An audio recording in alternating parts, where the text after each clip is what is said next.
2022 तक एक नए भारत का निर्माण करने के लिए माननीय प्रधानमंत्री जी का एक दृष्टिकोण है, जिसके तहत वर्ल्ड क्लास ट्रांसपोर्ट इंफ्रास्ट्रक्चर के विकास को प्राथमिकता दी गई है। भारत माला परियोजना भारत का सबसे बड़ा इंफ्रास्ट्रक्चर डेवलपमेंट प्रोग्राम है। फ्रेट और पैसेंजर के संचलन को सक्षम बनाने के लिए भारत माला परियोजना की परिकल्पना की गई। पूरे भारत में दिल्ली मुंबई के बीच फ्रेट मूवमेंट सबसे अधिक है और इसी कारण इन दो महानगरों के बीच दिल्ली मुंबई एक्सप्रेसवे बनाया जा रहा है। ये एक 1320 किलोमीटर लंबा 8 लेन एक्सेस कंट्रोल्ड आधुनिक एक्सप्रेसवे होगा। अभी इन दो महानगरों को जोड़ने वाले NH48 पर हर वक्त कंजेशन रहता है और ये अपनी क्षमता से ऊपर ऑपरेट कर रहा है। NH48 घनी आबादी के क्षेत्रों में से गुजरता है। इस हाईवे को एक्सपेंड करने के लिए काफी अधिक लोगों को रिहेबिलिटेट करना पड़ेगा। NH48 के साथ की जमीन को अर्जित करने की लागत एक ग्रीन फील्ड अलाइनमेंट से कई गुना महंगी पड़ेगी। इन कारणों को ध्यान में रखते हुए सरकार ने एक ग्रीन फील्ड अलाइनमेंट बनाने का निर्णय लिया है, ताकि ट्रैफिक का संचालन तीव्र रहे, बिना लोगों और वातावरण को नुकसान पहुंचाए। देश को करीब लाने के लक्ष्य से दिल्ली मुंबई एक्सप्रेसवे बड़े आर्थिक केंद्रों के बीच की दूरी और यात्रा के समय को काफी कम कर देगा। ये एक्सप्रेसवे दिल्ली और मुंबई के बीच यात्रा के समय को 24 घंटे से 13 घंटे कर देगा। दिल्ली और वडोदरा के बीच 18 घंटे से 9 घंटे और दिल्ली और भोपाल के बीच समय को 14 घंटे से 6 घंटे कर देगा। हरियाणा के मेवात, राजस्थान के अलवर, मध्य प्रदेश के मंदसौर और गुजरात के दाहोद से गुजरने वाला एक्सप्रेसवे भारत के भीतरी इलाकों के लिए नए रास्ते खोलेगा।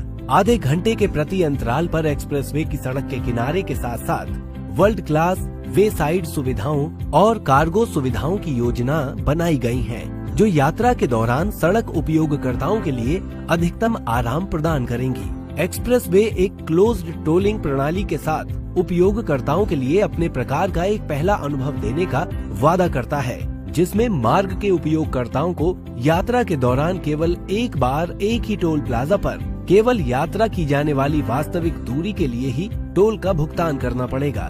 टोल प्लाजा पर कम समय लगने से, उच्च राजमार्गीय गति की डिजाइन और कम दूरी की वजह से 1 साल में 2 करोड़ पेड़ों द्वारा अवशोषित वाहन इमिशन के बराबर ईंधन की बचत होने की उम्मीद है।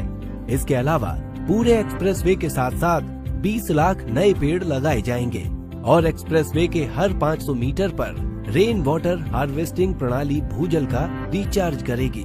भूस्वामियों के लिए निष्पक्षता से भूमि माप सुनिश्चित करने के लिए ड्रोन सर्वेक्षण, लिडार और भू अभिलेखों के डिजिटलीकरण जैसी आधुनिक तकनीकों का उपयोग किया गया है, जिससे भूमि अधिग्रहण उच्च सटीकता और तेजी से पूरा किया जा रहा है। डिजिटल इंडिया के लिए माननीय प्रधानमंत्री जी के दृष्टिकोण के अनुसार भूमि मालिकों को मुआवजे के लिए पूरा मुआवजा डिजिटल रूप से किया जा रहा है और पैसे सीधे उनके बैंक खातों में स्थानांतरित किए जा रहे हैं। दिल्ली मुंबई एक्सप्रेसवे का निर्माण अत्यधिक टिकाऊ, अत्याधुनिक परपेचुअल पेवमेंट पर किया जा रहा है, जिसे 50 वर्षों तक की अवधि में रख रखाव की आवश्यकताओं को कम करने के लिए डिजाइन किया गया है।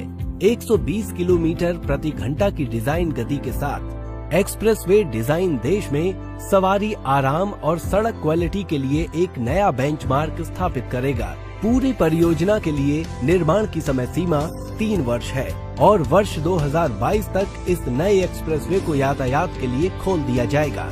एक्सप्रेसवे की 1320 किलोमीटर लंबाई में से 120 किलोमीटर अवार्ड हो चुका है, 400 किलोमीटर मार्च में अवार्ड होगा और बाकी 800 किलोमीटर अगले 6 महीने में अवार्ड हो जाएगा।